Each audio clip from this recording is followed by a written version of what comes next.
Deixa eu ver aqui. Perfeito. Boa noite. Vamos começar, então, essa série de aulas que nós, profissionais da CAIC, preparamos para vocês em relação a distúrbios miccionais.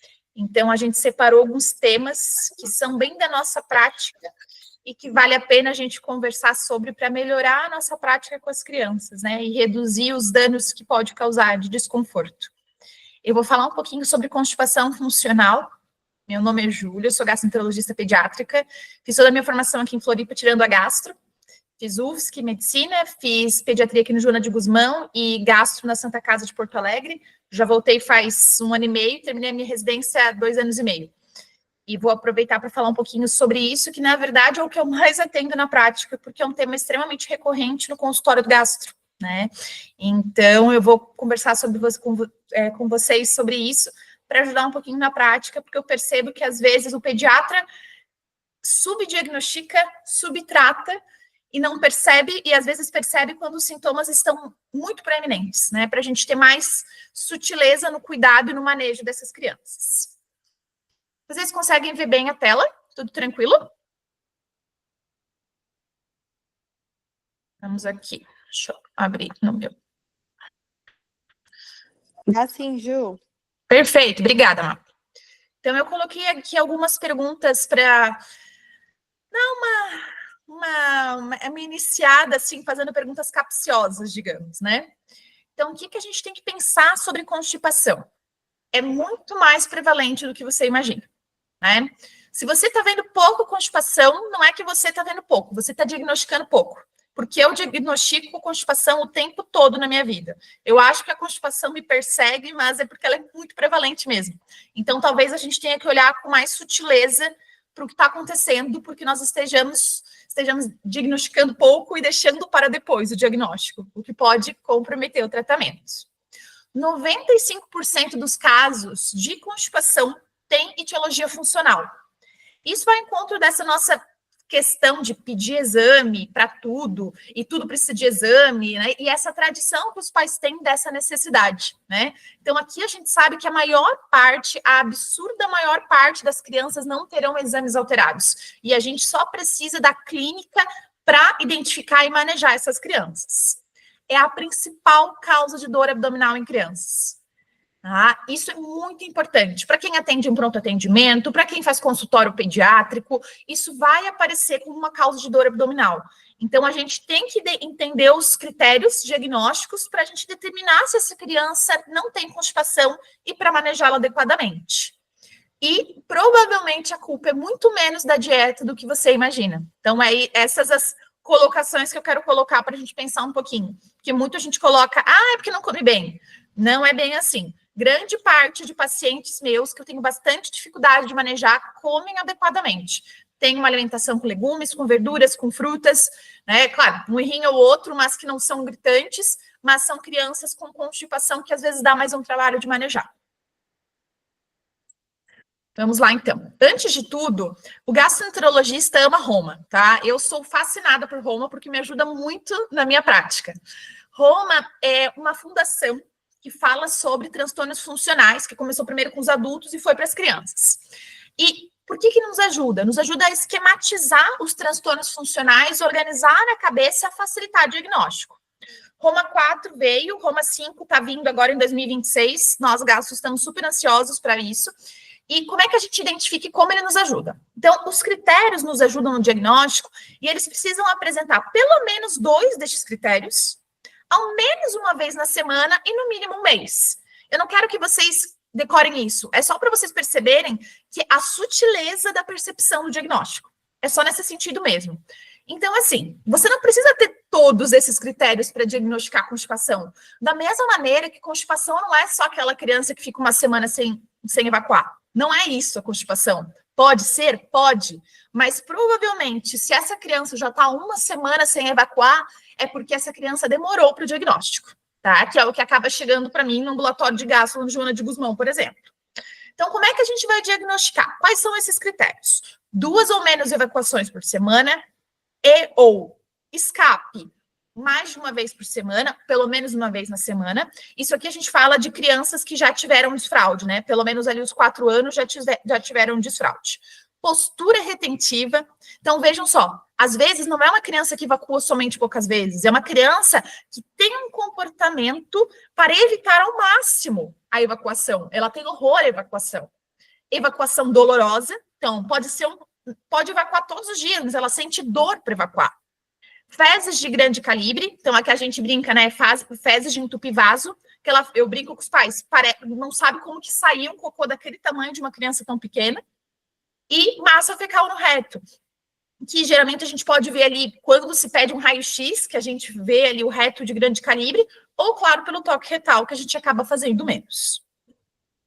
Então, isso aqui é essencial. Eu acho que talvez seja um dos slides mais importantes, porque mais do que manejar é identificar na sutileza e identificar antes da criança já ter muita repercussão por conta da constipação. Eu acho que esse é o ponto de a gente ter esses critérios mais objetivos. E outro ponto que é essencial, acho que o segundo slide mais importante da aula, é o mecanismo causal. Qual é o mecanismo mais importante no desenvolvimento da constipação? Comportamento retentivo. Pronto. E se você pensa em comportamento retentivo, quase todos os quadros de constipação funcional são explicados. Por quê? O que acontece? Às vezes a gente fica naquela alimentação, vamos tirar isso da alimentação da nossa cabeça agora. Vamos pensar em comportamento retentivo.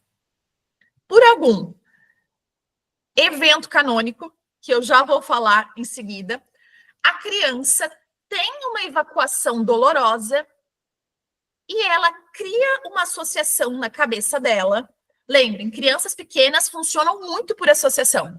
Elas criam na cabeça delas uma associação de que a evacuação é algo ruim, é algo zero prazeroso, é algo que não elimina, que tranquiliza, ufa, evacuei, estou mais tranquilo agora.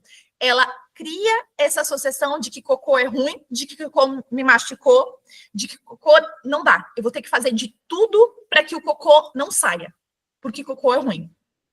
A partir disso, o que a criança vai fazer? Ela vai adotar posturas retentivas. Ela vai fazer de tudo para que esse cocô não saia. Então, ela vai contrair essa musculatura e, a partir da contração da musculatura, esse cocô que deveria estar ali saindo, ele vai subir cada vez mais, que essa figurinha aqui do Canva exemplificou super bem. Vai subir para reto sigmoide. O que acontece? O cocô não pode ficar preso ali no reto sigmoide, porque é uma mucosa que absorve muito água. E aí é que começa o nosso problema. Começa não, perpetua o nosso problema. Porque como é uma mucosa que absorve muito a água, o cocô vai ficar cada vez mais duro. Aquela questão de osmose, né? Então, o cocô que era para ter um maior conteúdo de água, para não ser dolorido, vai ficando cada vez mais endurecido. E essa mucosa vai puxando. E quanto mais o cocô vai ficando duro ali, isso vai alargando. Eu costumo dizer para os pais que é como se fosse um elástico puído, um elástico de cabelo puído, é aquele elástico que não volta mais para o lugar. Dilatou, porque é uma mucosa, é uma alça intestinal que não deveria comportar tanto cocô, mas vai comportando cada vez mais cocô, porque a criança vai retendo cada vez mais. E isso, por que eu coloquei a flechinha azul de ida e volta? Porque é um ciclo vicioso. Então, a criança vai endurecer cada vez mais por esse mecanismo retentivo, e quando ela não aguenta mais, porque ela vai evacuar, ela vai sentir ainda mais dor. Então, ela vai segurar ainda mais. Então, a gente não consegue sair desse ciclo de horror, de dor, de mecanismo retentivo, que a criança não consegue sair disso, né?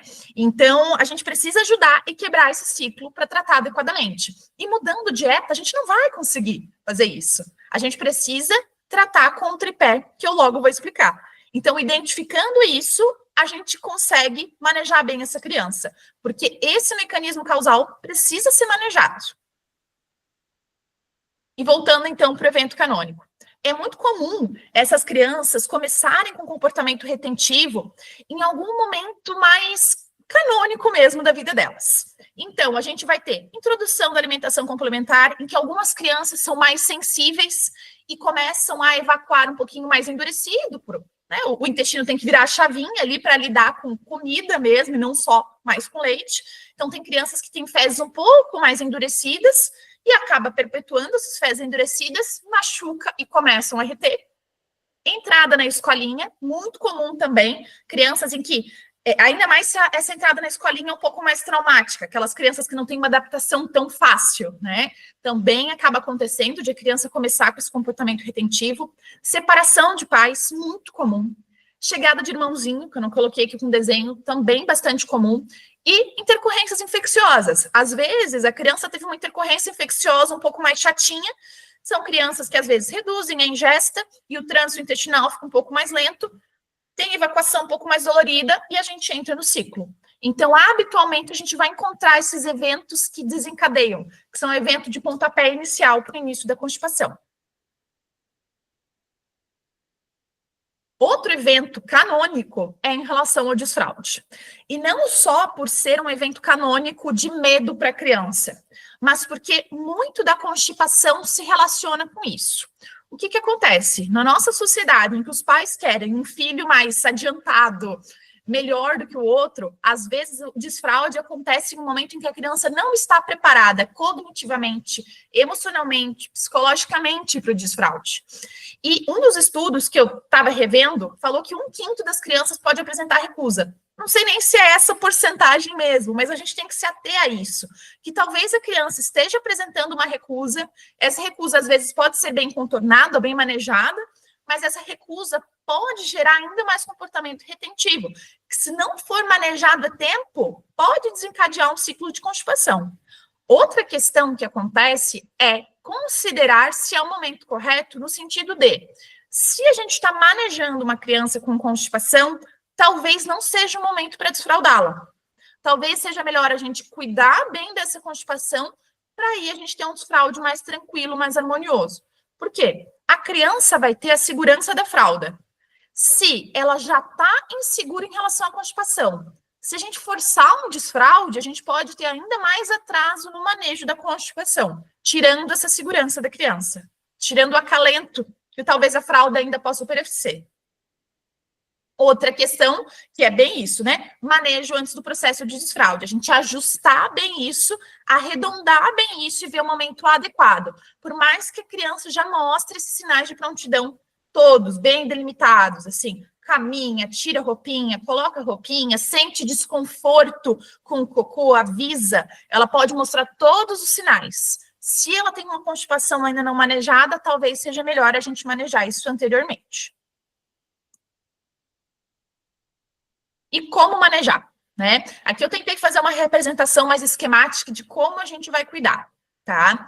Eu coloquei ali como e o laxante em sinal, com um sinal rosa, assim, porque a gente vai precisar dele.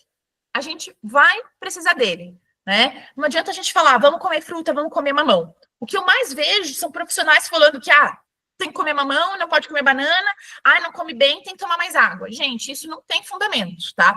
Os estudos já mostram que agregar mais fibra não tem evidência para o manejo de constipação. A gente precisa ajustar? Sim, porque às vezes está faltando fibra nessa dieta, e a gente precisa ajustar isso para, em algum momento, conseguir desmamar esse laxante. Água a mais também não vai ser o que vai resolver. A água, ela vai ser filtrada pelos rins, vai aumentar a produção urinária, mas não vai ser isso que vai amolecer o cocô. A gente já sabe, pelo mecanismo ali da absorção do intestino, que aumentar demais a ingesta de água não vai ser o que vai produzir fezes mais amolecidas. Ajuda? Claro que sim, mas às vezes a gente está focando na coisa errada, né? Então, ajuste do comportamento retentivo. Observar isso, qual é a postura que a criança está adotando como postura da evacuação. Às vezes é uma criança que cruza as pernas, que evita ao máximo uma postura que favoreça a evacuação. Às vezes a gente vai precisar manejar isso com prioridade. E como que a gente vai cuidar disso? Com a fisioterapia pélvica. Uma grande porcentagem dos meus pacientes que tem a possibilidade de um caminho para a fisiopélvica, um caminho para a Ana Laura, que a gente tem um trabalho multidisciplinar aí que é bem legal nesse sentido, fazer essa via de mão dupla de trabalhar juntas. Me ajuda muito isso, porque às vezes o paciente tem um medo e tem uma dinâmica evacuatória muito complicada. E não adianta eu ficar colocando laxante somente, porque a gente tem que mudar como está esse processo. e suporte psicológico. Às vezes, a dinâmica evacuatória tá legal, mas são crianças que elas são muito medrosas, são crianças muito ansiosas. Então, a dinâmica já tá legal, o cocô já tá amolecido, mas elas têm um desespero em relação à evacuação. Habitualmente, essas crianças já são mais ansiosas não só em relação à evacuação, mas também em relação a outros aspectos da vida, então que já é um sinal de que já deveria ser manejado. E, por último, laxante, que a gente precisa conversar um pouquinho sobre isso, porque habitualmente há um medo em relação à prescrição da dose adequada, né? A gente tem que perder o medo do PEG, a gente tem que aprender a amar o PEG, assim como eu amo. Não há gastro que não ame o PEG. Então, essa colocação aqui, né? Você tem medo do PEG? Eu acho que a gente tem que perder esse medo, tá? Porque grande parte das crianças que chegam, não, ele não responde ao PEG. Sim, tem crianças que não respondem ao PEG porque elas têm constipação que não é funcional, elas têm constipação que tem algo por trás que a gente vai ter que manejar adequadamente, mas existe uma grande porcentagem de crianças que usam dose inadequada, tá? Além de dose inadequada, a gente precisa pensar em desimpactação. Qual é a analogia que eu costumo fazer? Porque a gente sabe que funciona muito com analogia, né? Eu uso muito nas minhas consultas. É como pensar num congestionamento com uma carreta gigantesca lá no meio. Não adianta, assim, enquanto não tirar aquela carreta gigantesca do meio da rodovia, a gente não vai conseguir fazer o trânsito fluir. É mais ou menos isso, a carreta gigantesca é como aquelas fezes bem endurecidas. Se a gente não fizer uma dose de desimpactação adequada, e desmanchar essas fezes para que então o fluxo intestinal se reorganize, a gente não consegue resolver. E a dose de desimpactação, a prescrita é, né, de 1,5 a 2 gramas por quilo. Acontece que quando a gente está frente a criança constipada há muito tempo, sem manejo adequado, essa dose pode ser extrapolada, né? Até falando aqui assim de extraoficial, mas que é usado. Em preparo de colonoscopia, a gente usa uma dose de 4 gramas por quilo de PEG. Tem crianças que precisam dessa dose. Quando elas chegam mal manejadas ou sem manejo, em algumas situações eu tive que fazer dose alta desse jeito. Então, às vezes, não é falta de resposta PEG, é falta de resposta à dose adequada. Em situações extraoficiais, de constipação de longa data, em que o intestino já está muito dilatado, a gente pode precisar, sim, de doses mais altas do que o habitual. E, claro, essa dose, a gente vai habitualmente usar a dose mais alta, que vai de 1,5 a 2 gramas por quilo, podendo subir por cerca de 3 a 5 dias, que vai ser o tempo que eu vou precisar para limpar esse intestino dessas fezes endurecidas e velhas. Mas a gente vai ter que manter essa dose. E manter essa dose não é um tratamento que você vai ficar picotando um dia sim, um dia não. Eu costumo dizer que é que nem tratamento para pressão alta dos idosos. Eu faço essa comparação, assim, que eles conseguem entender. Não é só quando a pressão está alta, é todos os dias. Por quê? Lembra, se a criança está constipada, o intestino está dilatado, elástico, fluido. A gente precisa fazer esse intestino voltar ao normal. Para isso, a gente precisa manter essas fezes macias todos os dias, não só sob demanda. Então, a gente precisa reorganizar essa dinâmica intestinal. Então, a gente vai precisar manter no mínimo 3 meses de PEG. Se a gente tem constipação, menos de 3 meses de PEG, não vai acontecer. A gente vai precisar manter pelo menos isso. Todos os estudos mostram. E outra regra que existe é, quanto mais tempo a criança é constipada, mais tempo ela vai precisar de PEG, tá? Então, se chega para você uma criança que é constipada há muitos anos, já avisa, não tem perspectiva de tirar o PEG, porque esse intestino já está dilatado. Ele volta ao normal, mas vai demorar tempo. Outro ponto é a aderência. Então, reforçar isso, reforçar sempre, todas as consultas, que precisa aderir, sim. É uma medicação de todos os dias. E isso não faz mal para o intestino. Reforçar nisso, né? Porque os pais, mas vai tomar um laxante. É um laxante seguro, né? Ele não é nem absorvido pela corrente sanguínea. Ele entra nas fezes e puxa a água para dentro do cocô. É isso o que o PEG vai fazer. Né? É isso que como o PEG age. Ele é seguro, ele vai só entrar nas fezes e vai amolecê-las. Não vai irritar. Se a criança não consegue evacuar sem o PEG, não é porque o PEG viciou o intestino, é porque ela não está pronta, ou, né, nessa questão de ter tirado antes, ou a gente precisa avaliar alguma outra coisa por trás, que é o menos comum. E quando chegar o momento do desmame, em que medo foi resolvido, a alimentação está adequada, organização de toalete adequada, aí sim a gente pode pensar em redução de dose. Desmame, tá? É desmame, não é tirar de um dia para o outro. Essa criança precisa tirar aos poucos. E o que, que acontece? O problema do desmame ausente, retirar no soco, como eu costumo dizer, inadequado. A resposta não vai, a resposta vai voltar, a constipação volta. A não ser que seja uma constipação muito leve, sintomas muito iniciais. Mas precisa ir sendo retirado aos poucos, tá? E da mesma maneira, o desmame precoce também pode fazer piora dos sintomas novamente. E voltando a essa questão ali da desimpactação, essa figura é muito importante vocês terem em mente. Nesse reto sigmoide com ânus aqui da figura A, é o intestino normal, entre aspas, de quem não é constipado. A gente não tem dilatação, as fezes chegam, e quando elas chegam, a gente tem o tal do chamado da natureza, que eu costumo brincar, né? As fezes chegaram, ativou a evacuação, ativou a vontade de fazer cocô, fui fazer. Conforme a criança vai desenvolvendo esse comportamento retentivo, o que, que acontece? Esse sinal de evacuação vai ficando cada vez menos presente, porque ela vai perdendo a sensibilidade para evacuação. E na figura C, a gente já tem o escape, o soiling, né? A diarreia paradoxal, que é frequente e às vezes diagnosticado como diarreia, né? Então, tá tão endurecido, tão cheio de cocô, que as fezes mais líquidas começam a escorrer lá de cima. Isso traz muita morbidade, isso traz muita dificuldade no relacionamento das crianças com outras, sofrem bullying, precisam ficar incomodadas em trazer sempre uma roupinha diferente. É muito incômodo isso, muito incômodo. A gente precisa manejar adequadamente. E aqui, para a gente fechar, pensando em pontos importantes, o que, que é importante? Então, ajuste da dinâmica evacuatória. Como é que a gente pode fazer isso ali, na consulta rápida? Apoio redutor de assento. Precisamos de apoio para evacuar. Aqui o xizinho. Criança não pode ficar com o pezinho balançando. Ela precisa se sentir segura para evacuar. Ela precisa ter a segurança para evacuar. Ela precisa ter uma dinâmica adequada, né? Quando a gente coloca esses pezinhos para cima, né, com os joelhos bem posicionados, a gente consegue vencer a resistência, a gente retifica trajeto, a gente facilita a evacuação, né? E enquanto a gente não mudar a relação da criança com a evacuação, tirar medo, tirar desconforto, a gente não consegue manejar essa criança. Essa última foto aqui é a foto que pode ser, por exemplo, um evento canônico da evacuação, da constipação, perdão. Então, a criança ali com medo, ela vai relacionar isso com dor e ela não vai querer mais evacuar.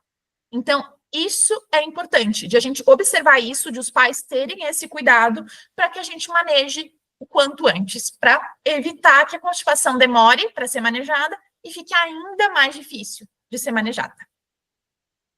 Era isso que eu tinha para trazer.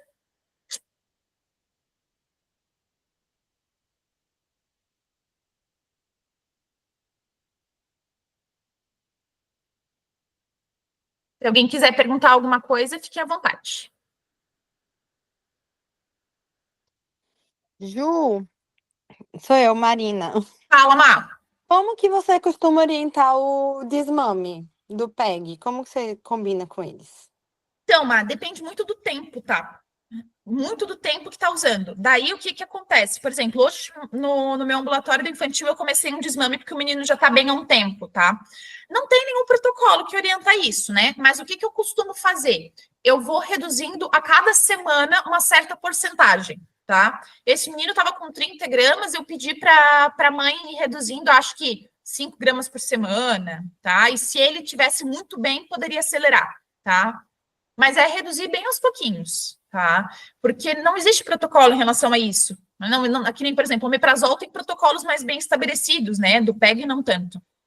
Pois é, por isso que eu fico, às vezes eu fico um pouco assim, Mas eu acho perdida. que não, eu acho que não tem. É bem de avaliar mesmo e ver quão demorado foi para a criança ficar bem, né? Quão Sim. demorado, se foi rápido ou não. Eu acho que isso determina muito se dá para tirar mais rápido ou não, né? Mas eu acho que o importante Sim, é ter sim, sim. desmame. O importante é ter desmame, de como vai fazer muito criança para criança, né? Ah. Tá, só para saber como que era a Como é sua que eu fazia? experiência. Aham. Obrigada, Ju. E olha, eu tô com bastante, viu? Porque o que eu mais atendo, além do infantil, eu Ai, tô sim, recebendo muita constipação refratária, minha nossa, muito. sim. Muito difícil. Eu sempre É, falo para as mães que é uma besteira, assim, entre aspas, porque não tem doenças muito mais graves, digamos assim, né? sim, Mas uhum. é muito difícil de manejar e mobiliza muito a família inteira. Então, Muito. eu Principalmente quando acho, tem escape. Nossa, sim, quando tem escape, meu sim, Deus. eu acho muito Nossa, difícil de conduzir com a família, assim. muito. E daí eles não aderem, né? E às vezes, Isso, quando a família tem assim mais dificuldade financeira, manter o PEG às vezes é mais complicado. Porque a gente tem outras opções? Temos, mas a gente sabe que o padrão ouro de tratamento é o PEG. sim. Tanto por ausência de efeitos colaterais maiores, né? Como por dose, ajuste, enfim. Então, tem vários entraves aí, né? Vários obstáculos do manejo. Sim, maravilhosa, Ju, obrigada. Imagina, irmão. Eu que agradeço. Jô, Oi, Fábio. parabéns pela aula. Deu Obrigada, tempo de amiga. dar Espero uma que você tenha boa. aproveitado. Aproveitei. Olha só, quando você tem um caso de uma constipação mais pontual, aguda, que às vezes a gente pega, por exemplo, no pronto atendimento, assim, nunca ficou assim e agora ficou, tipo, essa semana, tá 5 dias sem evacuar, e aquela criança super constipada. Nesses casos, você também deixa para casa o PEG 3 vezes, ou você acha que, como é algo muito pontual, de alguma infecção aguda ali, que até você falou que é um dos eventos, você deixaria menos tempo? Então, o que acontece? Depende muito. Por exemplo, que é aquela discussão que a gente estava tendo no grupo em relação à introdução da alimentação complementar e ter fezes endurecidas, né? Sim, Vai no mesmo paralelo aí, vai no mesmo paralelo. Porque o que acontece? Qual que é o ponto em relação à introdução da alimentação complementar? Eu, habitualmente, oriento. Fezes começaram a endurecer, não é uma vez ou outra. Começou a endurecer ali um pouco mais frequente, eu oriento dar o PEG, sim. Porque já todos os estudos mostram segurança em maiores de 6 meses, tá? É tá, completamente seguro. Então, às vezes, numa dose baixa, evita de essa criança fazer uma associação ruim em relação ao cocô duro, né? Então, da IAC seria isso. Para a criança que num quadro infeccioso, que pode ser que ela não fecha critério, porque, Fábio, se tu for ver ali, não vai fechar critério, né? Porque não sim, está um mês, não fecha critério para sim, constipação, mas não fecha critério para tratamento. Daí o que você pode fazer? Não tem problema nenhum você deixar um PEG. Tá começando a endurecer o cocô, ele ficou com um pouco de medo de fazer cocô bem pontual, deixa PEG, bem pontual mesmo, sabe? Mas aí tu não vai fazer um tratamento de longo prazo, porque ela não fecha critério para constipação, né? Mas ela está sim. começando a ter comportamentos retentivos. Então, vale a pena sim, é uma coisa que eu faço. Eu não tenho dó e nem poupo prescrição de PEG, não, tá? Sim, que geralmente nesses casos que são bem pontuais ali de uma infecção aguda, nunca ficou, Aham. agora tá sem evacuar, não consegue ir, o cocô trancou, enfim, eu Sim. geralmente deixo essa dose de desimpactação oral ali que nem se falou, né, 3 a 5 dias, e depois eu deixo, às vezes, sei lá, 30 dias, e aí se resolveu, eu falo para a família conversar com o pediatra e suspender, né, que é algo que Isso. nunca tinha acontecido, mas não sei, é uma coisa meio que eu fui aprendendo de orelhada na residência e seguir. Aham. Porque assim, o que acontece? Isso não preenche critério para constipação, mas tu tá Sim, certíssimo em deixar, porque se tu não tivesse feito isso, ela poderia evoluir. sim. Entende? Uhum. Então, assim, mas aí, sobre deixar um mês ou não, talvez o mais adequado seja o pediatra avaliar para ver se vai manter esse comportamento retentivo, essa Sim, dificuldade, porque daí talvez não precisasse um mês. Mas sim, não está pode ser menos, errado. né? Uhum. Isso, porque, por exemplo, assim, ó, eu acabo pegando muito diagnóstico de constipação, eu acho que eu puxo na emergência, ou eu vejo mais, sei lá o que acontece. E daí o que acontece? Eu falo assim, ó, não deixe por quanto tempo, porque eu falo, daí eles assim, mas por quanto tempo? Eu falei, não, você tem que reavaliar com seu pediatra, Sim. sabe? Porque eu não Uhum. vou deixar um tratamento de 3 meses na emergência, eu acho inadequado, né? Mas eu falo para eles, olha, você precisa avaliar, e se seu pediatra não se sentir confortável para manejar, você marca um gastro. Eu sempre falo isso, né? Então, são contextos diferentes, porque esse teu contexto eu concordo completamente em deixar PEG, sabe? Mas talvez um mês não precise, sabe? Sim. Uhum. Mas às vezes é melhor deixar um mês para o paciente, para a família entender que tem que ser mais tempo, Sim. né? Uhum. tem aquela coisa de adesão também, né? Sim, tá bom. E deixa eu te falar uma coisa, essa questão ali que você falou da introdução alimentar, de deixar uma dose mais baixa, seria quanto? Tu diz assim, um 0,5, mais ou menos? 0,5. Eu costumo deixar 0,5. Tá. Uhum. É. E tem alguma marca específica de ferro que tu acha que tranque menos? Olha, daí a Agostina estava aqui, ela poderia responder. Volta, Cristina. Volta, Agostina, para falar de ferro. Então, o que acontece? Teoricamente, a ferropolimaltose diminui um pouco esses sintomas, né? E dá para dividir em 2 tomadas também, tá? Uhum. Eu, durante a residência, teve uma hemato. A Virgínia, Marina, não sei se você vai lembrar, ela falava que dividia a dose em 2 tomadas. Eu lembro que ela falou isso, dividir a dose em 2 tomadas, teoricamente reduz um pouco a chance de efeitos gastrointestinais. E eu tenho feito, tá? E eu vejo resultado legal, assim, quando divide em 2 tomadas. Ótimo. É.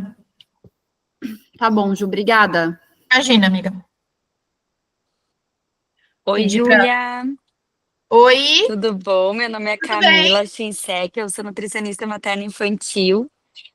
Só queria contribuir, não sei, né, com a FAB, mas uma coisa que eu tenho feito com alguns pacientes que têm muito histórico de constipação, até antes da introdução alimentar e até mesmo com cólica, e aí quero ouvir também a tua opinião em relação a isso, é fazer e progredindo a dose de ferro aos poucos, para vendo como que o intestino reage. É algo que às vezes eles vêm com a prescrição já do PED, e eu falo para as famílias ir fazendo uma gota, daí 2 gotas, e fazendo uma progressão para ver como que o intestino reage à cólica e à constipação também, né, ali no iniciozinho da introdução alimentar. Não sei o que tu acha disso. Eu acho que dá para fazer independente disso, porque provavelmente essa criança ainda não é constipada, né? Porque a produção alimentar geralmente vai ser um desencadeante ali, né? Mas eu concordo, eu acho que é uma ótima estratégia para tu Tá. reduzir esse efeito colateral, né? Independente da criança, eu acho que vale a pena, sim. Porque Tá. vai atrasar o tratamento na dose adequada. Não vai, né? Não vai mudar Sim, se ele sim. chegar depois na dose alvo, né? Eu acho que é uma boa estratégia, assim, para o intestino ir se acostumando aos poucos. Porque às vezes eles começam a comer e começam o ferro junto, e aí começa a gente não saber o que está acontecendo, né? E aí é algo que eu gosto de fazer. Ai, que bom. Uma dúvida que eu tenho, assim, eu tô com um pacientinho e durante a aula me veio muito ele na cabeça. Um pacientinho com constipação, e realmente, como tu falou, assim, eu não vejo, ele foi encaminhado pelo PED para Nutri, mas eu não vejo um erro alimentar importante que favoreça, né, ou piore essa constipação. E aí ele veio com o uso do PEG, eu não vou lembrar a dosagem agora, até tentei abrir o prontuário aqui, não deu certo para dar uma olhada, mas a mãe relata assim, que tem feito um manejo oferecendo uma dosagem conforme ela acha adequado, ou não oferecendo PEG, porque ele fica cursando entre constipação e diarreia.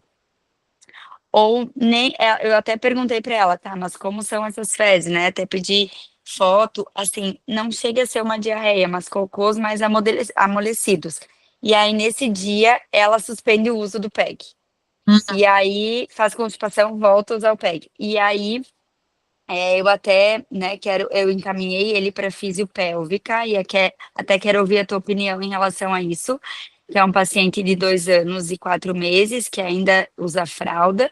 Se você, né, no teu histórico, acha que a fisiopélvico é relevante para esse caso.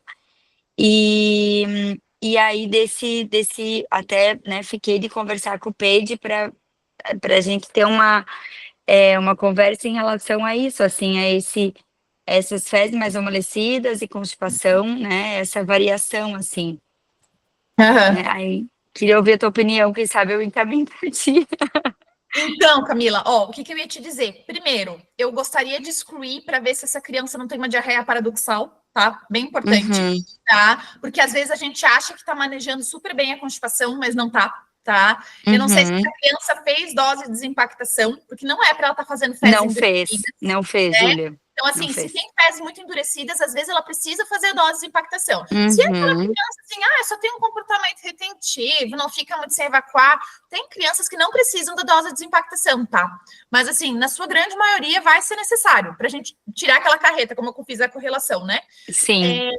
Tem isso. Outro ponto, é muito inadequado a gente pular doses de PEG, não dar, tá? Uhum. A gente não tá manejando isso de alça mais dilatada, né? A gente só Uhum. traz o manejo. O que eu costumo dizer? Então, primeiro, se fez realmente a desimpactação, se a gente não tá frente a uma diarreia paradoxal, né? E outro ponto, ajustar a dose do PEG. A questão da dose do PEG é muito pessoal, tá? É muito de criança para criança. O que eu costumo Uhum. falar? A dose do PEG não é que nem a dose do antibiótico que a gente manda a dose, entre aspas. A dose Tá. do PEG pode ser muito variável de criança para criança. Tem criança que precisa de dose maior, tem criança que precisa de dose menor, tá? E em Uhum. relação à fisiopélvica, eu encaminho muito. Encaminho até para a Ana Laura que está aqui, que a gente sempre faz essa troca. Só que, geralmente, quando são crianças que eu percebo que tem mais aquele comportamento retentivo, tem mais essa questão, assim, até acho que a Ana pode falar aqui, mas pela tua descrição, eu não sei nem como é que é o comportamento evacuatório dela, né? Sim. Então eu não sei se precisa ou não, sabe? Sim. Mas, e assim, eu vou te dizer, é bem comum isso mesmo, tá? De, tem que ajustar a alimentação. Mas é como você disse, não tem grandes erros alimentares que seriam os causadores da constipação. Sim. Até pode ser, aproveita que tu ajusta alguma coisa ali, né? Que aproveita a Sim, oportunidade. foi o que aconteceu. Não é isso que vai tratar. Aham. Mas não vai ser nem a causa e nem vai tratar a constipação. Sim, eu fiz alguns ajustes na alimentação, na questão da hidratação, mas o que eu falei para a mãe eu vou conversar com o Peide, porque realmente não vejo, né, grandes, assim, pontos de preocupação em relação a isso, e para justamente essa questão da dose, para que não fique, né, ela fazendo esse ajuste do pensamento dela, né? Isso, provavelmente tem esses pontos aí que eu te coloquei, tá? Que são os mais habituais, assim, sabe? Tá. Legal, mas é uma paciente que eu vou te encaminhar. Obrigada. Com certeza consigo ajudar. Espero poder ajudar. Sim, com certeza. Obrigada. Ele já vem nessa questão há 1 ano. Então, por isso que... Não, 1 ano já está resolvido. Não. Sim. Não, daí por isso que agora, né, eu atendi ele na semana passada e agora na tua aula eu já marquei para conversar com o Peide, mas eu vou conversar com o Peide em relação à dose e já vou conversar da importância de, quem sabe, encaminhar para ti. Obrigada. Imagina, à disposição. Camila, só uma coisa, isso que tu falou de começar o ferro, né, e a introdução alimentar, isso é uma coisa que hoje em dia eu já não faço mais, porque os pais geralmente daí têm uma associação sempre de culpar 100% o ferro e tem uma péssima adesão, né? E Verdade. geralmente eu passo ferro que é concentrado, né? Mais concentrado. E aí, geralmente, a dose já é muito baixinha, né? 1, 2 gotinhas. Então, geralmente, isso que você falou, concordo 100%. Talvez eu não faça tão gradual quanto deveria, mas sempre que eu vou fazer uma dose de tratamento, que daí a gente está falando de 3, 5 miligramas por quilo dia, né? Eu geralmente costumo começar assim gradual para o intestino não sentir muito, né? Mas essa questão aí da introdução alimentar e do ferro é batata, né? Geralmente eu começo com 5 meses o ferro, para os pais entenderem que o culpado, a maioria, não vai ser ele, não fazer essa associação, né? As crianças fazem associações, mas os pais também. Os pais também, não são só crianças. Nós fazemos associações o tempo todo. Infelizmente, vide paracetamol e autismo, né? Pois então. É a de hoje. E é bem importante isso, né, Fábio? Porque às vezes a criança, assim, tem uma noite mal dormida, é o ferro. Né? Começou a comer, começou a tomar o ferro, aí não dormiu bem uma noite. Deve ter sido o ferro. Sim, e aí já era a nossa aderência, e aí vem aquele exame terrível ali com 1 ano de idade, né? Sim. Mas eu concordo, acho que isso começar o ferro antes, eu concordo com a Fábio. Eu agora não estou fazendo puericultura, só gastro, mas eu concordo, eu faria a mesma coisa, para dissociar mesmo, né? Para dissociar. Mas mesmo assim, independente de ter ferro ou não na jogada de introdução alimentar, a gente tem risco, né? É por isso que eu sempre, quando eu estava fazendo puericultura, eu fiquei 1 ano fazendo puericultura, eu já deixava um pegzinho assim, caso eu orientava, né? Orientava bem, senão vai ficar dando peg sem necessidade, né? Mas eu orientava que poderia ser bem indicado caso fezes endurecidas, né? E ainda é pior, esse comportamento ainda retentivo é ainda pior quando vem fissura. Quando vem fissura, minha Nossa Senhora, daí pronto. É difícil de você virar a chavinha ao contrário, tá? Difícil. Então, quanto antes a gente evitar isso, quanto mais a gente evitar, melhor. Mais alguém, pessoal? Alguma outra dúvida? Alguma outra coisa que eu possa ajudar?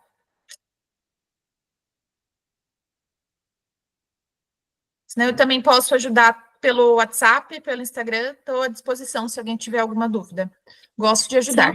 Só mais uma dúvida, assim, Fala, da Camila. tua prática, Júlia.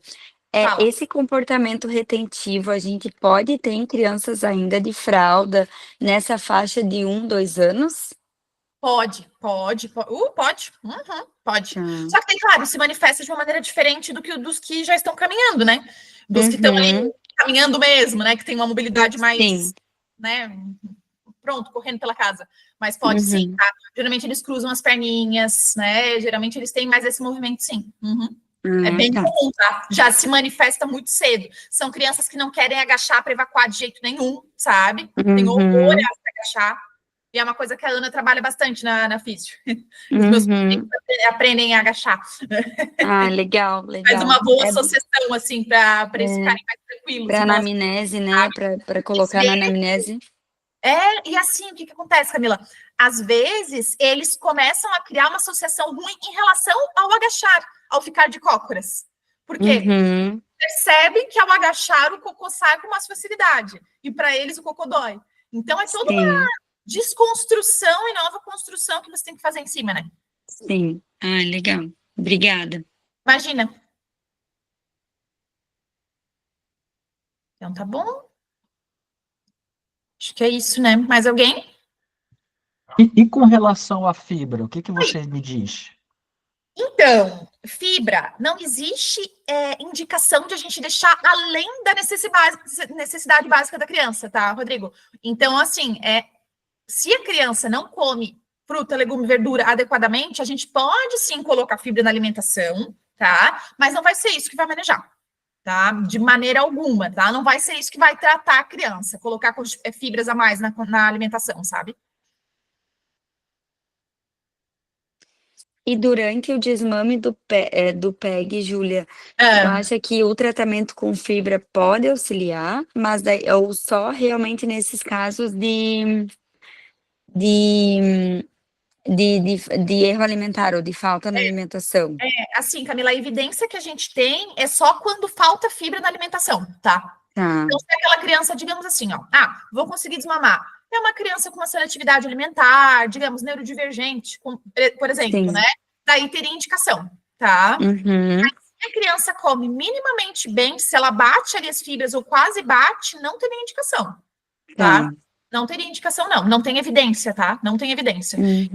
A evidência é bem categórica, porque a gente sabe que gastropediatria, a nossa evidência é meio ruim. Eu fico enlouquecida porque eu sou louca da evidência.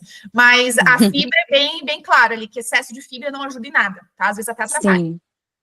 Às vezes atrapalha mesmo. Às vezes atrapalha, né? Beleza. Mas se a água não for o suficiente também junto. Daí, sim, E às vezes a família vem com essa indicação usando fibra e a criança piora essa constipação e não se hidrata conforme deveria. Sim. E realmente piora muito. Piora, isso, né? Às vezes a gente tá. Essa que é a questão, é focar no lugar errado. Né? Às vezes a gente está focando só na alimentação, não que não seja importante de maneira alguma, não é isso que eu quero dizer, mas a gente está focando só nisso, sendo que às vezes a gente precisa focar nesse medo com uma abordagem psicológica, na dinâmica com a físio e na adequada dose do PEG. Às vezes não nos impactou, Então tá um cocôzão duro lá em cima, não nos impactou, a gente tá, né, remando contra a maré, então tem esses pontos, assim. Eu acho que dos meus pacientes que eu lembro agora, eu acho que nenhum fez essa dose maior que você falou. Nossa, Eu acho que não. Dos meus pacientes que já vieram usando PEG, eu nunca tinha visto uma dose grande assim. uhum, justamente, por isso que eu coloquei ali, você tem medo do PEG? Porque é isso, eu percebo assim, quando eu passo, agora os residentes já estão acostumados lá no infantil, mas quando eu falava as doses do PEG, eles, mas tudo isso, doutor, eles me falavam, deu sim, gente, não tenham medo do PEG, tenham medo de não dar dose adequada e a criança não melhorar, porque não é para a criança demorar para melhorar, a não ser os coitadinhos dos pacientes refratários, constipação refratária que eu tenho no meu ambulatório, mas se é uma constipação funcional que não está demorando horrores para começar a ser tratado, não é para demorar tanto, tá? Não é. Sim. Ai, ótimo. Ótimo. Obrigada. Imagina, à disposição.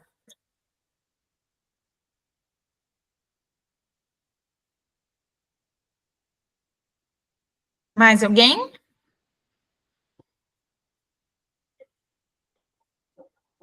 Então, tá bom, estou à disposição para qualquer dúvida, caso queiram perguntar off daqui, para discutir casos, adoro, gosto de ajudar, sempre estarei aqui ajudando para quem precisar. E acho que é isso, podemos fechar, né?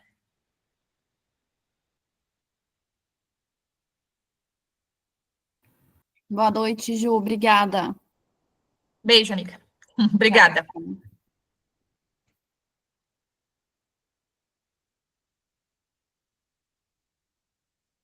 Tchau, Juju. Beijo. Beijo, Má. Obrigada. Tchau.